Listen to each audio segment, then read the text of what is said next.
Pues empezamos la última sesión donde vamos a intentar ver si es posible hacer de la tecnología una forma o hacer que la tecnología sea liberadora, libre y que sobre todo esté al servicio de la vida. Hablo aquí solamente de un autor que es Murray Bookchin porque es de los únicos que cuando hice este trabajo hablaba de estas cosas, ¿no? O sea, hoy en día sí que ya he encontrado otros autores como Yu Hui que nos habla un poco pues de esta idea de reapropiarse de la tecnología, de ponerla al servicio de la vida, de hacer que busquemos otro tipo de pensamiento que pueda hacer que la tecnología se oriente hacia el bienestar sin la necesidad de volver a formas o fórmulas pasadas. Entonces, para empezar esta sesión, pues nos hacemos la pregunta de si es posible imaginar una tecnología liberadora y libre al servicio de la vida. Y esta pregunta abre uno de los últimos debates que se van a tratar en estas sesiones. A diferencia de lo que mayoritariamente hay en el imaginario colectivo, donde la tecnología y la ciencia pues son vistas como herramientas de opresión y al servicio del interés económico, del neoliberalismo, en esta última sesión, como he dicho, pues vamos a intentar exponer una visión positiva de la tecnociencia. Y bajo las aportaciones de Murray Bookchin, que nació en 1921 y murió en el 2006, pues intentaremos ver cómo la tecnología pues, puede ponerse al servicio de las personas y de la vida, alejándola así de premisas neoliberales y capitalistas, donde, como ya os he comentado, pues esas están al interés del rendimiento económico. En la sesión anterior, pues comentamos que cuando surgió la industrialización, pues las instituciones que nacieron, pues instrumentalizaron este hacer técnico propio de la especie humana para ponerlo bajo un marco interpretativo, pues puramente económico. Y ya avanzado, pues el progreso de la industrialización, relacionaron el progreso tecnológico con el aumento del bienestar social. Es decir, se estableció una relación entre progreso y bienestar sin prestar atención al programa que había detrás. Y citando a Bookchin, pues dice que durante la mayor parte de los años 20 y ya bien entrados los 30, la opinión pública aplaudió las innovaciones tecnológicas, identificando el bienestar del hombre, sobre todo de la especie humana, con los progresos industriales que traían los nuevos tiempos. Mucha gente creyó ver una relación directa y automática entre el progreso tecnológico y el social. El fetichismo creado en torno a la palabra industrialización excusaba los aspectos más abusivos de los planes y programas económicos. Es decir, que la gente relacionó el progreso tecnológico con el bienestar, pero no se dio cuenta bajo qué programa se estaba impulsando pues, este progreso. Y este es uno de los grandes problemas que la ciencia y la técnica, como herramientas humanas, pues han sufrido. Y al impregnarse estas o al estar estas bajo un imaginario que relacionaba el progreso con la ocultación de los grandes problemas que el neoliberalismo o el liberalismo, la industrialización en aquella época ha causado, pues hace imposible, como ya hemos ido comentando en las otras sesiones, pues imaginar unas tecnociencias que estén al servicio de la vida. A diferencia, y esto es muy curioso, de lo que pasaba con las grandes ideologías del siglo XIX, comunismo, anarquismo, que fueron surgiendo, que vieron en las tecnologías y en las ciencias humanas pues unas herramientas de liberación. Y aquí, nuevamente citando a Bookchin, pues nos dice que ya en la década de 1840 la revolución industrial giraba en torno a tres grandes áreas de la economía, como son la producción textil, el acero y el transporte. Este autor nos comenta que ha revisado todos estos procesos o progresos tecnológicos porque tanto sus limitaciones como las promesas que en ellos se inspiraban ejercieron una profunda influencia sobre el pensamiento revolucionario del siglo XIX. Esta irrupción de ciencia y tecnología supuso que los grandes pensadores de aquella época se enfrentaran a una situación que ahora veremos. Las innovaciones en tecnología textil y la siderúrgica imprimieron al pensamiento socialista y utópico un nuevo tono de promesa, incluso un nuevo estímulo. Nació en el teórico revolucionario la sensación de que, por primera vez en la historia, podría fundamentarse su sueño de una sociedad liberadora sobre la notoria perspectiva de abundancia material y ocio creciente que se abría a los ojos de la humanidad. Estamos hablando de que se vivía en una época de escasez y la tecnología de aquella época nos pudo proporcionar abundancia material. Marx y Engels como comenta el autor, se enfrentaban a un tema estratégico. En todas las revoluciones anteriores, la tecnología no se había desarrollado lo suficiente para que la especie humana pudiera liberarse de las privaciones materiales, pasara a este momento de abundancia, se liberara del esfuerzo físico y luchara contra las necesidades de la vida. Con este fragmento, pues puede verse cuál fue el impacto que la tecnología industrial tuvo en su época. Vemos como la tecnología, una vez entró en la época de la industrialización, pues socavó el programa o el modo de entender la forma agraria, ¿no? Pasamos a una forma industrial y la tecnología ya era muy diferente. Siguiendo con el texto, decimos que la introducción de la tecnología en la industria del acero pues permitió conseguir materiales mejores y más baratos, que a su vez impulsó el crecimiento de fábricas e hizo crecer la línea ferroviaria. Claro, hay que tener en cuenta que todo este proceso tuvo un gran impacto ecológico. Hoy en día, pues nos cuestionaríamos a la hora de implementar, o tendríamos que cuestionarnos que a la hora de implementar ciertas tecnologías, qué impacto ecológico pues tiene todo esto. Pero como vimos en la cita anterior que acabamos de leer, la idea de la industrialización ocultó los programas e intereses económicos que había en la industrialización y en el liberalismo de aquella época. Pero lo que tiene que quedar claro es que la irrupción de tecnología en la industrialización fue tan grande que incluso, como nos ha comentado Bookchin, el teórico revolucionario vio en estas herramientas una capacidad de liberación, unas tecnologías que permitían abundancia y dibujaban una humanidad libre del esfuerzo físico y de la escasez. O sea, nos liberaba del trabajo, nos liberaba de no tener suficiente alimento, por ejemplo, o materiales para la propia supervivencia humana. Y aquí pues yo me preguntaba ¿pero cómo es posible que se pasase de un imaginario en aquella época donde la tecnología presentaba una sociedad y una humanidad libre y liberada a una sociedad donde se considere a esta como opresiva y explotadora? Pues es curioso, ¿no? O sea, se planteó la idea de podemos tener una tecnología que libere al ser humano de todo, pero acabó convirtiéndose en algo completamente contrario. Siguiendo con las argumentaciones de Bookchin, pues pueden sacarse dos aspectos culturales, bajo mi punto de vista, que influyeron y hoy día siguen influyendo en la visión que se tiene hoy de la tecnología. Por un lado, es el componente de privación material o escasez, y por el otro, el aumento de la mano de obra para trabajar en la industria, el problema del trabajo o lo que el mismo autor llama el incremento del esfuerzo físico. Y aquí, citando nuevamente, pues vemos que en el texto que tenéis dice: a medida que aumentaba el número de trabajadores industriales en proporción al de las demás clases sociales, el trabajo, o como lo denomina el autor, el esfuerzo físico, adquiría una categoría cada vez más elevada dentro del pensamiento revolucionario. Durante este periodo, la propaganda de los socialistas solía sonar como un cántico de alabanza al trabajo. El esfuerzo físico, y aquí entre comillas pone ennoblecía, y no solo esto, los y las trabajadores y trabajadoras pues eran exaltados y exaltadas como únicos individuos útiles de la fábrica social.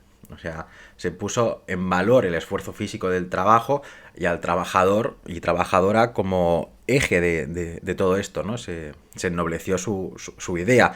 Digamos, podríamos decir que nació en la idea de clase obrera.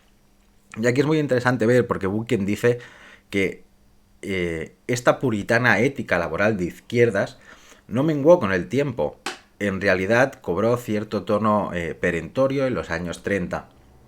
El desempleo masivo hizo del empleo y la organización sindical los temas centrales de la propaganda socialista durante la década de estos años 30.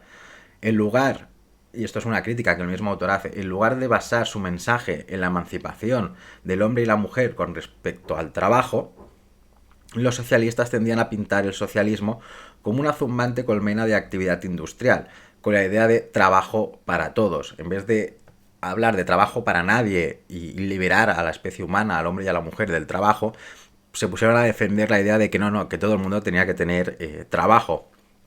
Y en este sentido nos dice que el mundo de la necesidad había invadido sutilmente y había corrompido el ideal de la libertad. O sea, la necesidad de tener trabajo había ocultado el ideal de libertad y liberación del trabajo.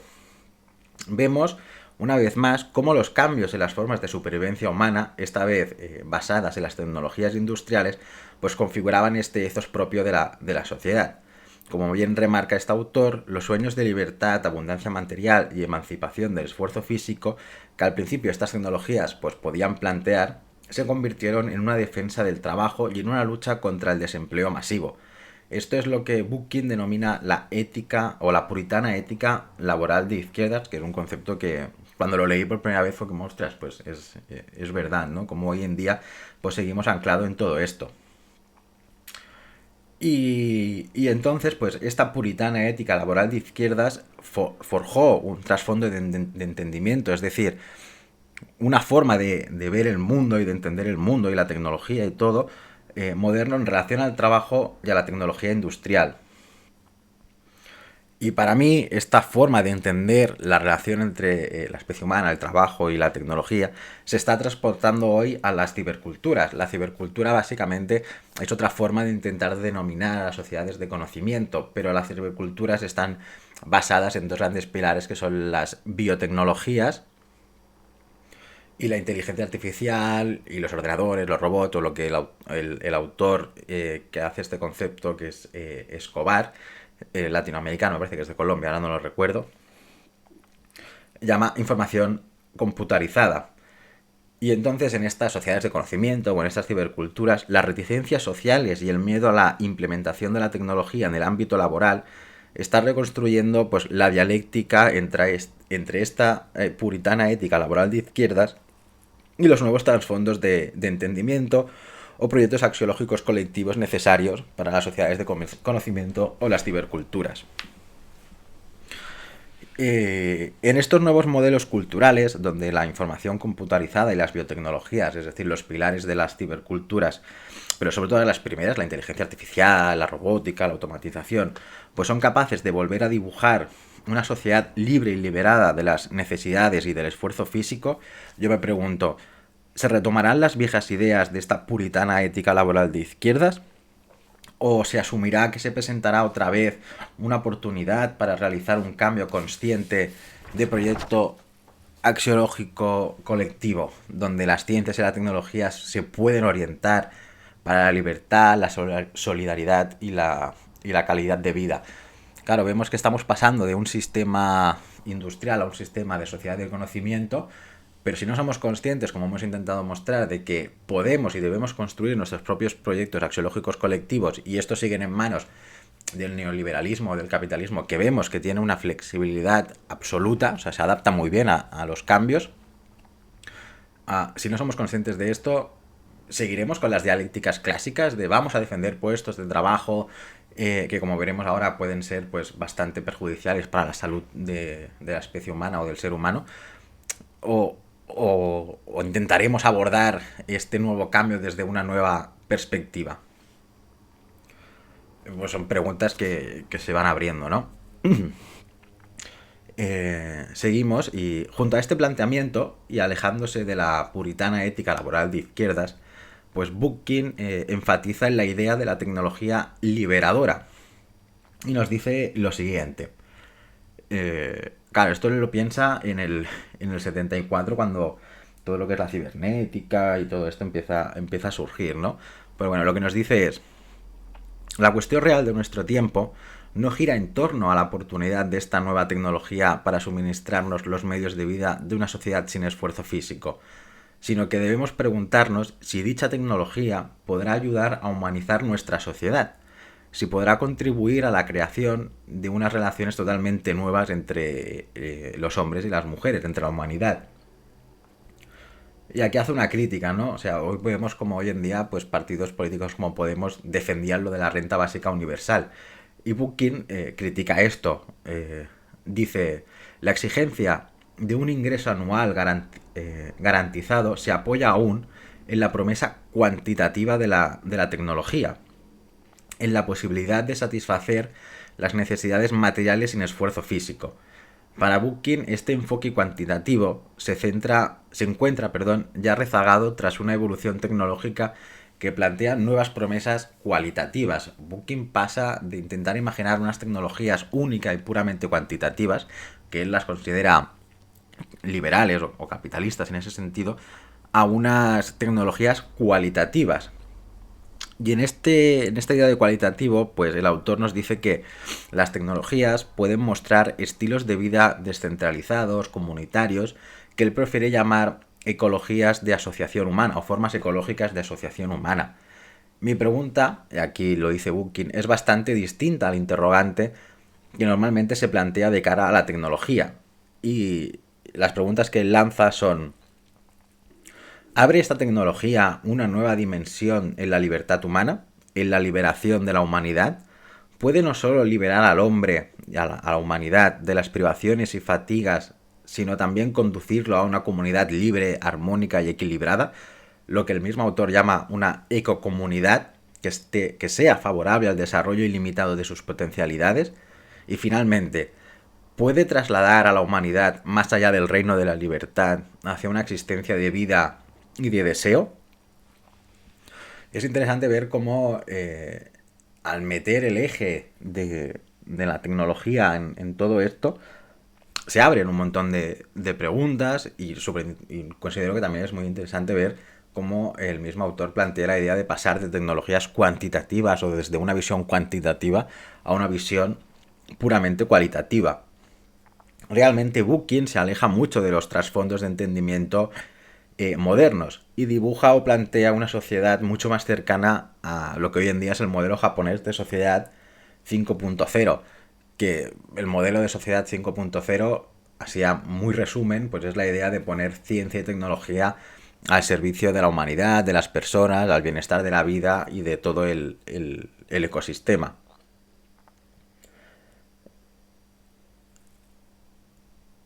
Bookchin, como digo, pues nos anuncia o se pregunta si realmente las nuevas tecnologías pues lograrán humanizar la sociedad, si conseguirán nuevas formas de relaciones sociales, lo que se llama prácticas de biosociabilidad, que es entender la relación del ser humano con aquello que podemos llamar vida a través de las tecnologías. Aquí el modelo más claro es el CRISPR, me parece que se llama, que es el modelo de edición genética, y la tecnosociabilidad, que es la relación que se establece entre personas a través de la tecnología. Como comentábamos, nos habla de una tecnología basada en lo cualitativo y no en lo cualitativo, alejándose así del modelo de industria 4.0.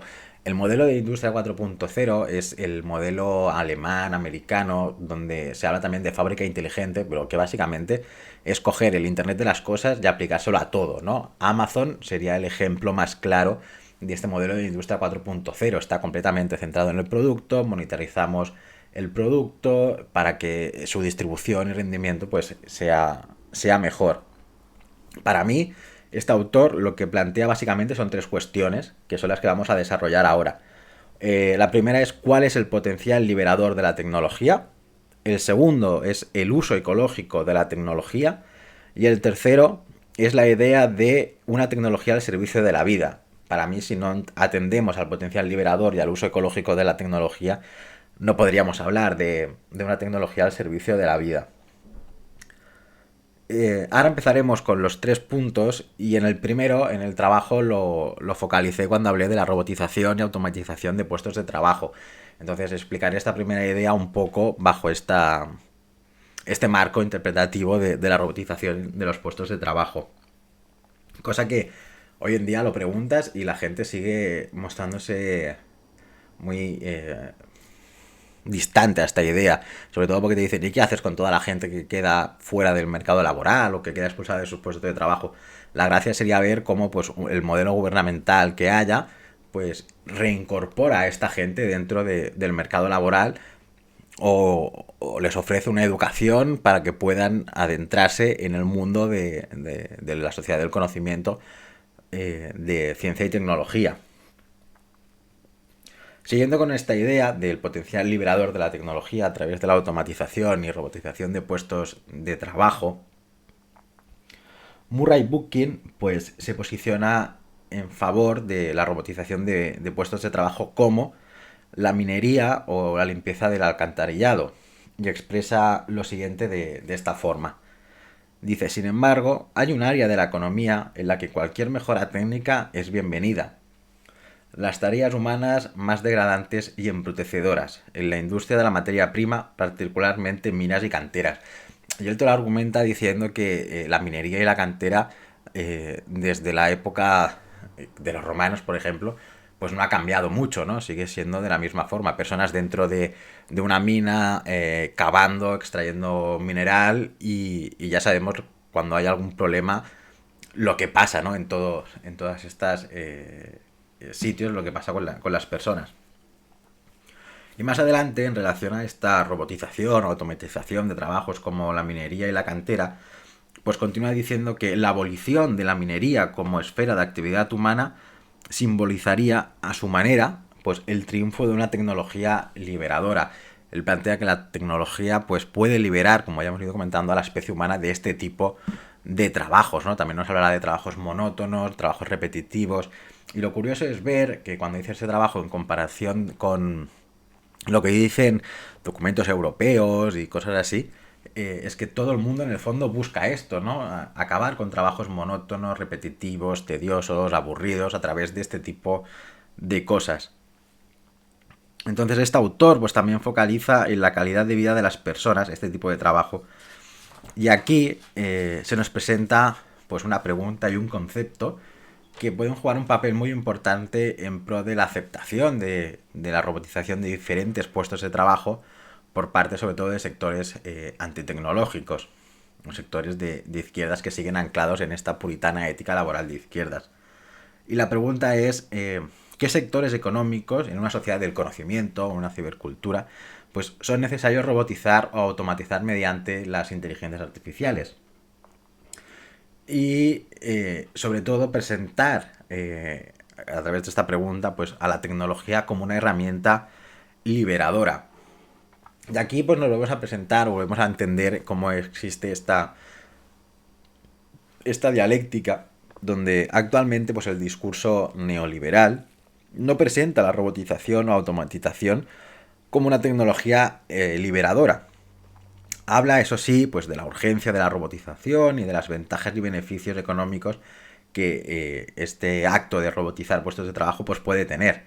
En cambio, y aquí es donde está la dialéctica, los discursos ideológicos no ven esta tecnología como un aliado para liberarse del trabajo, sino que la piensan desde un trasfondo neoludista, podríamos decir.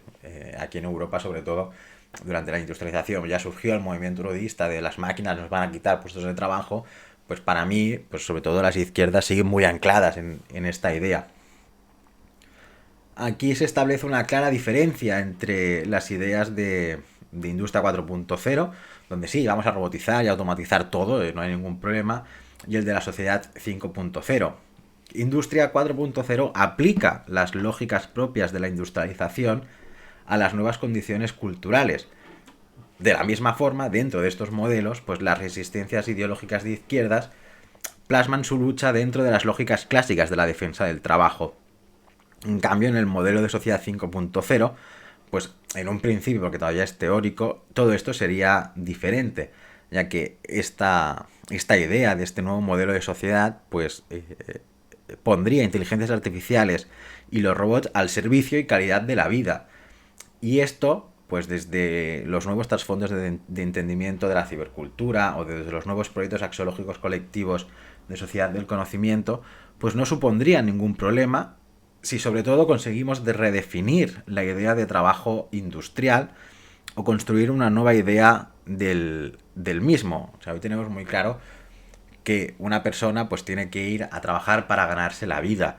Y Murray Bookchin, con todas estas ideas, o lo que yo pienso que se plantea con todo esto es, no, vamos a liberar a la especie humana de un montón de tipos de trabajo y así las personas pues liberadas de este esfuerzo físico y con la supervivencia en principio garantizada, pues podrán trabajar como si fueran los jardineros de un jardín, en el sentido de que pues puedas dedicarte realmente a lo que quieras dedicarte y no tendrás que buscarte la vida con trabajos que a lo mejor pues ni te interesan, ni te gustan, ni estás allí porque no tienes otra forma de poder ganarte la vida.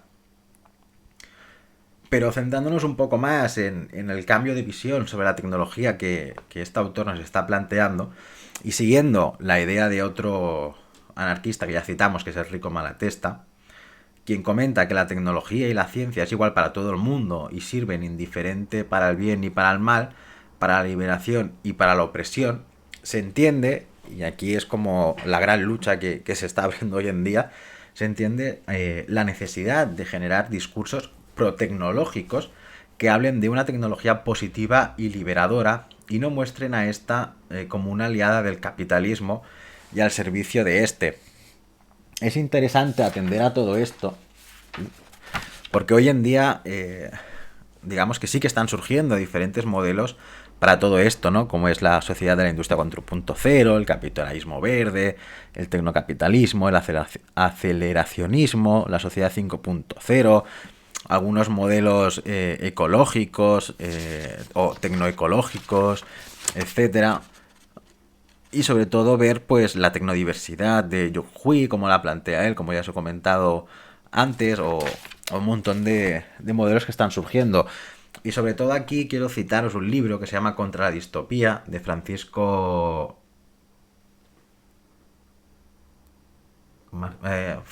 Campos, me parece, me falta algo, donde habla pues un poco de alejarnos de las visiones distópicas de la tecnología, ¿no? El pensador y pensadora europeo, sobre todo, pues está muy abocado al apocalipsis de, bueno, pues ya hemos perdido frente a Google, frente a Facebook, frente a las grandes compañías tecnológicas, y lo único que podemos hacer es una crítica a todo ello y resignarnos frente a este hecho.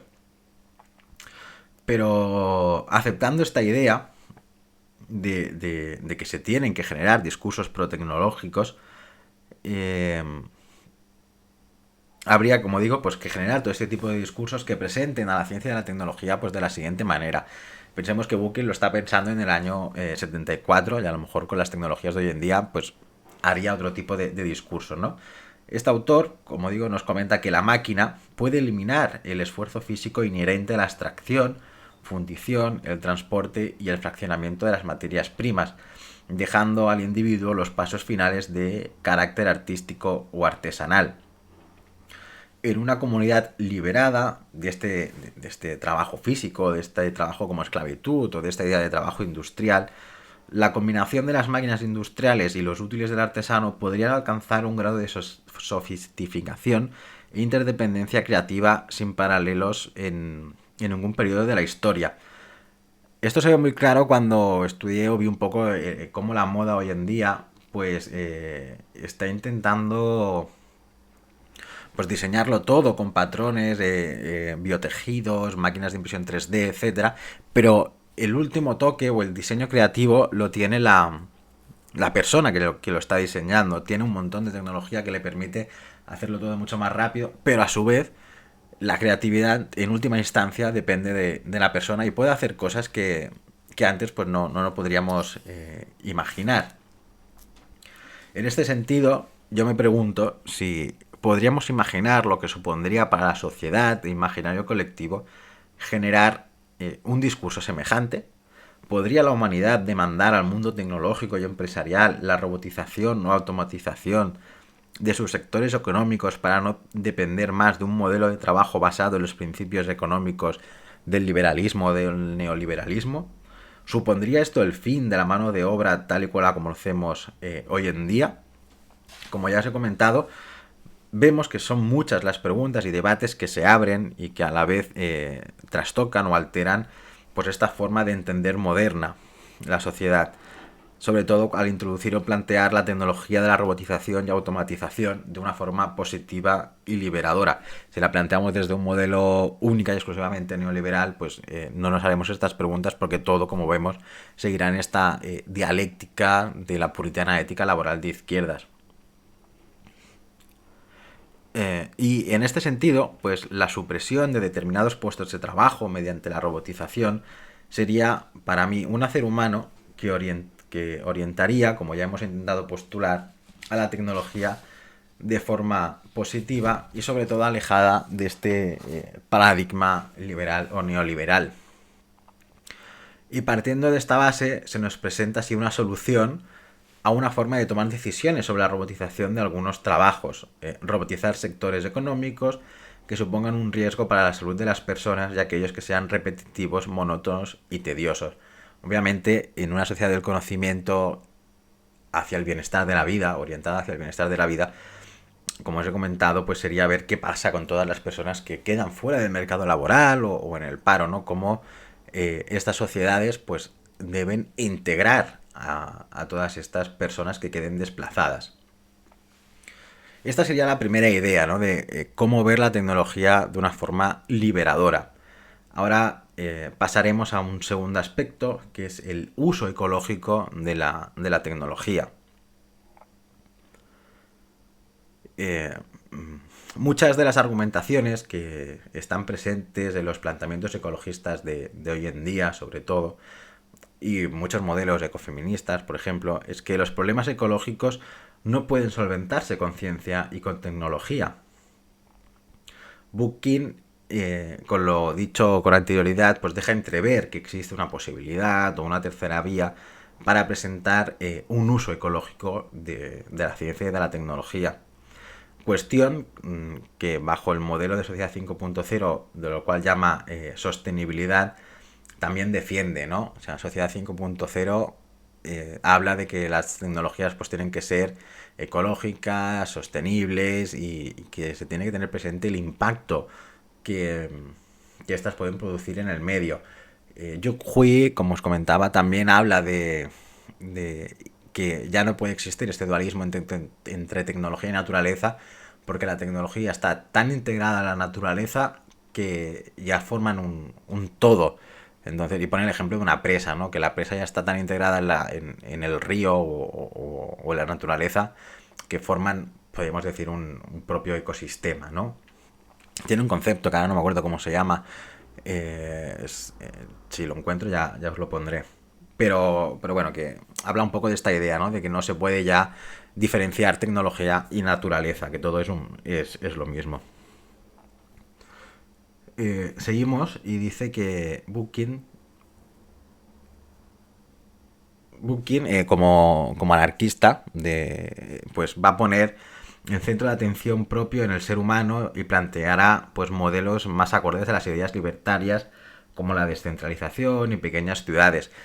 Es curioso porque toda la idea que hoy tenemos sobre estas nuevas sociedades son grandes megalópolis y Bookkin pues plantea que estas megalópolis no serían ecológicas. Él parte más de una idea de pequeñas comunidades autosuficientes y autogestionadas de forma a través de energías renovables y tipos de tecnología que estén comunicadas entre ellas. No habla de grandes ciudades, sino de pequeñas pues comunidades. Y en este sentido, el autor nos dice que en los tiempos actuales el desarrollo tecnológico y el crecimiento de las ciudades han llevado a la alienación del hombre con respecto a la naturaleza o a un punto crítico. El hombre y la mujer occidental, y remarca lo de occidental, se encuentra confinado en un entorno urbano casi totalmente sintético, físicamente distanciado de la Tierra y sostiene con el mundo natural una relación mediada por las máquinas. Para mí hay dos aspectos muy importantes en este fragmento, ¿no? El primero es cuando habla de la alienación humana respecto a la naturaleza y segundo, pues la mediación entre la especie humana y el mundo natural mediado por las máquinas o la tecnología. Con el primer punto, pues cabe resaltar todo lo que hemos ido hablando en las primeras sesiones. La especie humana, si recordamos lo que nos decía Ortega y Gasset sobre el centauro ontológico, podríamos decir que siempre ha estado pues alienada debido a su doble dimensión de la realidad respecto a la naturaleza, porque por un lado se sabe naturaleza, pero por el otro se siente como fuera de ella.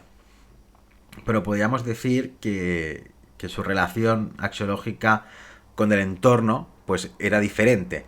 Y aquí, sin entrar en muchos detalles, diríamos que la especie humana en un sistema o en sistemas culturales religiosos o premodernos y bajo sistemas de supervivencia basados en la agricultura o en la ganadería, pues tenía una relación directa con la forma de producción de alimento, por poner este ejemplo. Y todo esto se vivía desde los mitos que constituían el proyecto axiológico colectivo de esas sociedades. Pero con la aparición de la metalengua científica, que es abstracta, y toda la tecnología industrial de aquella época, pues la mediación con la naturaleza quedó separada axiológicamente, provocando esta ruptura valorativa con las formas de sentir e interpretar la naturaleza. Es decir, la ciencia y la tecnología construyó una barrera entre el medio natural y la especie humana, y la hizo un objeto, ya no era la relación axiológicamente directa. De aquí que Maria Corby pues plantea la idea del cultivo de la cualidad humana profunda, la tematización de la dimensión absoluta, porque hoy en día serían las herramientas que nos ayudarían a superar este bloque que se interpone, o esta ruptura que la ciencia y la tecnología y los metalenguajes científicos han provocado. Y en este sentido, podríamos decir que la naturaleza ya no era algo sagrado o axiológico, se convirtió en un objeto descrito por la ciencia y mediado por la tecnología industrial. La naturaleza dejó de tener un valor otorgado por el proyecto axiológico colectivo religioso para convertirse en un objeto a explotar, en un recurso. Perdió su carácter de madre o de Pachamama para transformarse en materia, pero no en la materia que nos defendería Bakunin cuando hablamos de él, creo que en la sesión anterior, sino en una materia subyugada a los intereses de depredadores de la especie humana, o los intereses económicos, o los intereses ideológicos. Y para Buckin él tiene muy clara la idea de unidad, ¿no? Entonces él intenta argumentar todo esto como recuperar este sentido de unidad con la naturaleza. Y Buckin nos dice que, poniendo como ejemplo tres elementos que son el sol, el viento y la tierra, nos dice que estos tres elementos son realidades de la experiencia humana a las que los hombres y las mujeres de la humanidad han respondido con sensualidad y reverencia desde tiempos inmemoriales. A partir de estos tres elementos primigenios, la especie humana desarrolló su sentimiento de dependencia hacia y respeto por el... Un momento. Y respeto por el entorno natural, controlando así sus acciones destructivas. La revolución industrial y el mundo urbanizado que le siguió oscurecieron el rol de la naturaleza con la experiencia humana, provocaron esta ruptura axiológica. La dependencia de la especie humana hacia el mundo natural pues se tornó invisible, cobró un valor teórico e intelectual del cual, como veremos, Buckin no renuncia, como tema pues de monografías, de conferencias y tratados. Es cierto que esta dependencia teórica nos proporciona diversas visiones del mundo natural, visiones parciales en lo mejor de los casos. Cada ciencia nos va a hablar del mundo natural de una forma concreta, pero su condición unilateral nos escamoteó el contenido sensorial, axiológico de nuestra dependencia hacia la naturaleza, despojándonos de todo contacto visible o sentido de unidad con ella. Vemos que habla de este sentido de unidad. Al perder este sentimiento de unidad, extraíamos una parte de nosotros y nosotras mismos y mismas. Quedamos alienados de la naturaleza. Nos consideramos que no somos naturaleza, que es un objeto diferente. Nuestra relación axiológica queda mermada en este sentido. Nuestra tecnología y nuestro medio ambiente se volvieron por completo inanimados, sintéticos, un entorno puramente físico que promovía la desanimización del hombre o la especie humana y de su pensamiento.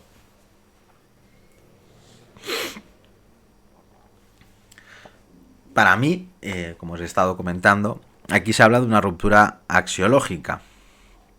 Y esto pues queda reflejado en lo que acabamos de ver. El autor afirma que el proceso de industrialización y urbanización, sumado al crecimiento teórico e intelectual sobre la naturaleza, tuvo como consecuencia la ruptura de la unidad natural. No renuncia por ello, como hemos dicho, a los saberes aportados por estas teorías sobre la naturaleza y admite, sin más no, que únicamente otorgan un conocimiento parcial de ella, no hablan de la realidad en sí, hablan de fragmentos de una realidad. Cada ciencia estudia la naturaleza desde su propio marco interpretativo, pero no logra abarcar la totalidad de esta realidad. Esta idea de unidad con la naturaleza ya la remarcó Bakunin, como vimos cuando habla de la solidaridad universal. Para este otro autor anarquista, Bakunin, todo lo que conforma la vida, sean cuales sean sus características cuantitativas o cualitativas, e incluida la propia especie humana, forman un todo, una única realidad no dual. Concepción que, como vimos, se alejaba mucho de los marcos interpretativos modernos e idealistas que Bakunin pues ya criticó. Pero es curioso ver cómo ambos autores remarcan esta idea de recuperar la unidad, de que el ser humano con la naturaleza es una unidad, y a la vez nos dicen que todo lo que nos habla de las ciencias de la realidad es un conocimiento parcial de la realidad, que no podemos abarcarla toda. Bakunin dice que también, no recuerdo la cita ahora, pero es como solo podemos remarcar o entender una parte de la realidad, pero su totalidad, la abstracción, nunca podremos entenderla, ¿no? Para mí hay como hay algo que se escapa, hay algo que va más allá de la realidad material que vemos, pero claro, desde su antropología y epistemología no podrían hablar de la dimensión absoluta. Esta visión de recuperar la unidad perdida por la mediación científica y tecnológica de la naturaleza es un principio necesario para orientar las tecnociencias hacia sistemas más tecnológicos.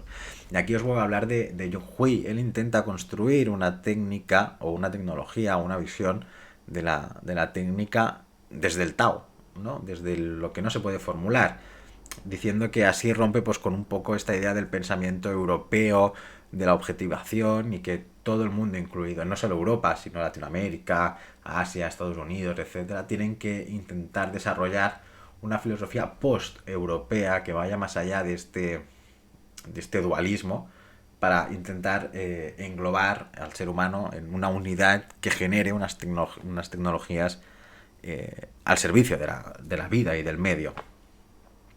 Para mí, lo que este autor quiere remarcar, sin perder por ello, como digo, el potencial científico y tecnológico que la humanidad ha desarrollado, es que es necesario recuperar la conciencia de que el ser humano depende de la naturaleza, que ésta no es un objeto, que la categorización de objeto deriva de construcciones científicas que han despojado de todo valor cualitativo a la naturaleza, haciendo que su sentir respecto a ella pues quede mermado e imposibilite construir un pensamiento donde tecnología y ecología se encuentren.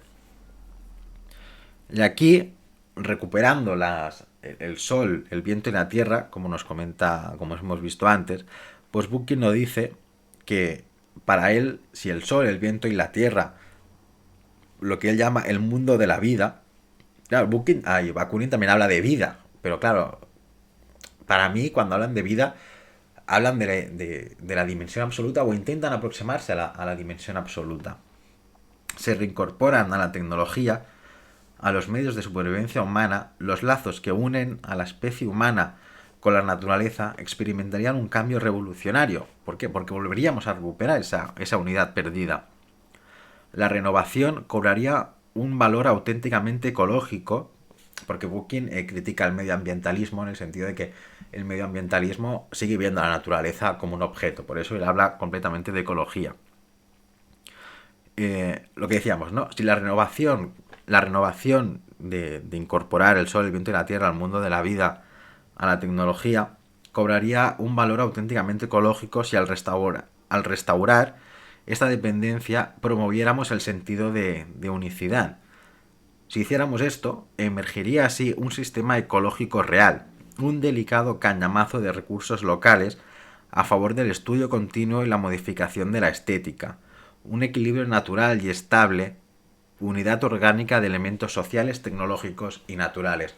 Bucking dice que para entender la ecología al servicio, la ecología en relación a la tecnología, estos tres factores, el social, el tecnológico y el natural, deben estar unidos siempre y cuando recuperemos esta idea de unicidad. La propuesta que este autor plantea en relación con el uso ecológico de la tecnología, para mí es muy interesante. Partiendo de las cuestiones primigenias que el pensador considera que son el sol, el viento y la tierra, y reincorporando estas a la tecnología, que considera, como se ha anunciado en otros apartados, las nuevas formas de supervivencia humana, se conseguirá restaurar un verdadero sentido ecológico que llevaría a la humanidad a esa unicidad perdida. No busca un nuevo sentido ecológico renunciando a la tecnociencia, busca que, mediante la restauración de la unicidad, se puedan integrar los elementos sociales, tecnológicos y naturales.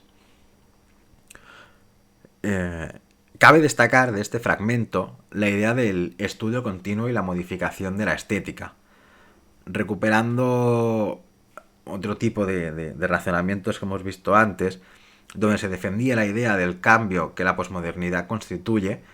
Unas tecnologías ecológicas deberían cambiar al ritmo que las investigaciones en el uso ecológico de las tecnologías cambien. Asimismo, a medida que se hagan nuevos descubrimientos, las formas estéticas de la tecnología también deberían cambiar.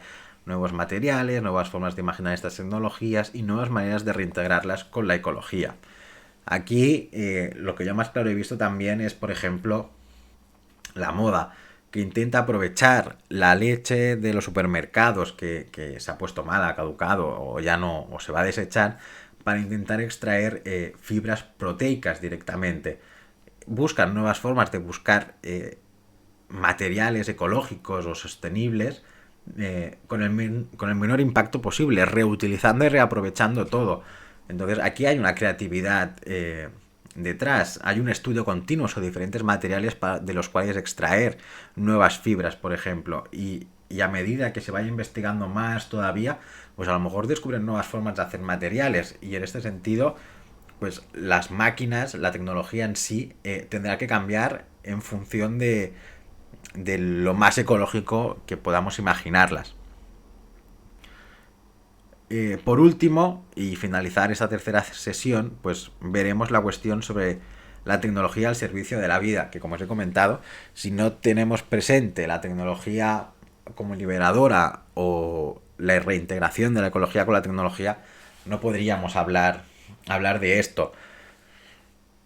Y aquí, nuevamente, citando a este autor, hoy casi siempre vamos a hablar de Booking, porque como os he comentado es el único que en ese momento conocía que hablarse de todo esto, nos dice que también la tecnología parece librar un duelo consigo misma. La misma disciplina tecnológica tiende a presentar a la vez una cara amiga y otra enemiga de la humanidad. Ciencias de orientación tradicionalmente humanística, como la medicina, ocupan también una posición ambivalente. La tensión entre promesas y amenazas se resuelve cada vez más en favor de estas últimas a través de un rechazo global a la tecnología. Nos pesan más las amenazas que las ventajas que podamos extraer de la tecnología. El profundo pesimismo que alberga esta concepción adolece frecuentemente del mismo exceso de simplicidad que caracteriza al optimismo de décadas anteriores. Existe el peligro muy concreto de que perdamos nuestra perspectiva con respecto a la tecnología, es decir, que no concibamos que esta sigue siendo una herramienta humana, como vimos con la idea del hacer técnico. De que descuidemos sus tendencias liberadoras y, peor aún, de que nos sometamos fatalísticamente a su utilización para fines destructivos. Para que esta nueva forma de fatalismo social no nos paralice, hemos de acceder a un cierto equilibrio. Vemos en esta cita que el debate que atraviesa transversalmente, el debate que atraviesa transversalmente a todas estas sesiones, que es la cuestión de la flexibilidad u orientación científico y tecnológica. Bookchin describe de forma para mí muy acertada la ambivalencia tecnológica, dejando entrever pues las dos caras de la tecnología, incluso de aquellas más humanistas como pueden ser la medicina. Debido a la mezcla, por un lado, de un temor hacia la tecnología y de un cierto pesimismo, que es lo que hoy en día está pasando en el pensamiento europeo, por todo lo que la ciencia y la tecnología puede producir, la humanidad ha visto en este hacer técnico propio de su especie más amenazas que ventajas, hecho que ha generado lo que para mí es algo interesante de intentar entender, ¿no? Que es este sentimiento esquizofrénico donde el rechazo global por la tecnología pues ha aceptado con la aceptación pasiva de esta. Eh, es decir, critico la tecnología, no me gusta, esta es mala de por sí, pero como no tengo otro remedio, pues me compro un iPhone, me compro un ordenador o me someto a los algoritmos que se están generando de las inteligencias artificiales. Entonces, puede haber una aceptación de la tecnología y una crítica hacia el uso malintencionado que la propia humanidad le da, y dejar de tachar a la ciencia y a la tecnología de perversas por sí misma. Es como preguntas que te vas planteando, ¿no? Esta aceptación pasiva puede generar intuitivamente la pérdida de perspectiva respecto a las potencialidades liberadoras de la tecnología, su uso ecológico y las posibilidades de poner esta al servicio de la vida. Porque claro, si la acepto pasivamente y no soy crítico o intento verlas desde el otro lado de la moneda, desde el uso bueno de la tecnología, pues vamos a hacer que esta pues siga en manos de un sistema que la utiliza para el mal, por decirlo de alguna forma. En este sentido, de la misma forma que los sueños de libertad y liberación que supuso la tecnología industrial, las sociedades del conocimiento científico y tecnológicas pues pueden tornarse sociedades fatalísticas si la misma especie humana no decide construir sus propios proyectos axiológicos colectivos con una orientación positiva de la ciencia y la tecnología. Si las potencialidades que hoy en día nos ofrece la tecnociencia se dejan en manos, como decimos, de un modelo neoliberal o de un modelo explotador, y la humanidad se paraliza frente a este hecho, el equilibrio orgánico entre lo social, lo tecnológico y lo natural del que constantemente nos está hablando Bookkin, pues nunca podría lograrse.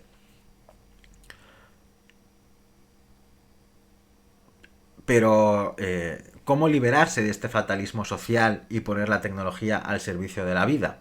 O como comenta este autor, cómo pasar de una tecnología al servicio de la supervivencia a una tecnología al servicio de la vida. Es importante diferenciar una tecnología al servicio de la supervivencia de una tecnología al servicio de la vida, pero podemos criticar estos conceptos, ¿no? Unas tecnociencias pensadas al servicio de la supervivencia, según Bookkin, sigue anclada en una idea industrial y moderna con parámetros cuantitativos. En cambio, la tecnología al servicio de la vida pues estaría más encaminada, según este autor, a lo cualitativo y a un mundo de abundancia y no de escasez.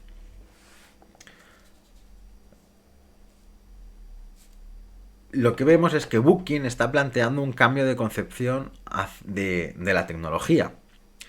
Esta siempre se ha pensado como una herramienta al servicio de la supervivencia, pero este autor hace un giro sobre esta cuestión al remarcar que pensarla de esta forma, como decimos, es pensarla de la misma manera que en épocas industriales. Podría argumentarse que, según el imaginario pensamiento de Bookkin, una vez los medios básicos de supervivencia humana estén asegurados y el esfuerzo físico se haya reducido al mínimo, la tecnología no será necesaria para la supervivencia. Quizás aquí debería postularse, como ya se ha comentado en estas sesiones, sobre todo en la primera, que el hacer técnico de la especie humana es un hacer al servicio de su supervivencia, y por lo tanto, esta tecnología al servicio de la vida, a lo mejor sería mejor denominarlo como un hacer técnico constituido o construido u orientado desde lo cualitativo, teniendo presente el bienestar, no la supervivencia, en este sentido. Pero que vemos que el hacer técnico es para mi supervivencia, pero puedo orientarlo cuantitativamente o cualitativamente. Otro de los aspectos que este pensador remarca es la relación que se establece entre tecnología y creatividad. Y aquí el ejemplo más claro pienso que es la creación de alimentos en impresoras 3D, porque nuevos productos alimentarios pueden alejarse de la estandarización y homogeneidad que tienen hoy en día. Y pueden surgir nuevas formas de biosociabilidad, es decir, de nuevas formas de concebir la comida a través de las impresoras 3D. dada la posibilidad de crear nuevas formas de producción de alimentos y la impresión de estos con una estética alejada de la conocida. Y siguiendo con el ejemplo de las impresoras 3D y la reducción o minimización del esfuerzo físico, la liberación del trabajo, podríamos decir que la construcción, la arquitectura, adquiriría un papel mucho más creativo, imaginando nuevas posibilidades de construcción que hoy, dadas las limitaciones técnicas, no se podrían lograr. Aquí tendríamos que imaginar qué pasaría si conjuntamos inteligencias artificiales que diseñen modelos arquitectónicos muy diferentes y impresoras 3D que puedan imprimir esos modelos que el ser humano pues no ha podido imaginar, dada su limitación técnica de no, esto no lo podemos hacer porque físicamente es insostenible. Pero con una inteligencia artificial y una impresora 3D, pues a lo mejor sí que te lo pueden hacer, ¿no? O sea, vemos que se abre un mundo creativo muy grande. Por último, y para poder lograr una tecnología al servicio de la vida, Booking plantea que esta debe estar centrada en la comunidad. Y dice lo siguiente: una tecnología al servicio de la vida podría cumplir la vital función de integrar a una comunidad con otra. Una tecnología al servicio de la vida ha de basarse en la comunidad. Debe ser cortada a la medida de la comunidad y el contexto regional. A este nivel, sin embargo, grupos comunitarios que compartieran fábricas y recursos tenderían a establecer lazos de solidaridad. Aquí la idea de tenderían pues suena un poco a naturaleza humana de buenismo, porque estas relaciones también se tendrían que construir. Pero resulta interesante ver cómo uno de los principios básicos del planteamiento de la sociedad 5.0 se vuelve aquí a remarcar. El modelo de sociedad 5.0 establecería o establece que la tecnología debería tener en cuenta características propias de cada región y debería adaptarse a sus necesidades. Como hemos visto, Booking dice que la tecnología debe ser cortada a medida de la comunidad y de sus contextos regionales. Booking nos habla, ya que es un defensor de comunidades descentralizadas, que cada comunidad podrá, gracias a las tecnologías, integrarse unas con otras. Esta idea de integración pienso o considero que va más allá de la comunicación. Si de la misma forma que se estableció que cada individuo es en relación a la interdependencia que establece con otros individuos, cada comunidad será condicionada por la interdependencia que establezca con otras comunidades, pasando así de comunidades independientes y autónomas en comunicación a comunidades interdependientes en simbiosis y en servicio mutuo con fuertes lazos de solidaridad. Pilar que ya se postuló como primordial en los proyectos axiológicos colectivos. La solidaridad, la interdependencia, la simbiosis, el servicio mutuo son ideas que María Corbí pone como sí o sí tienen que estar dentro de los proyectos axiológicos colectivos.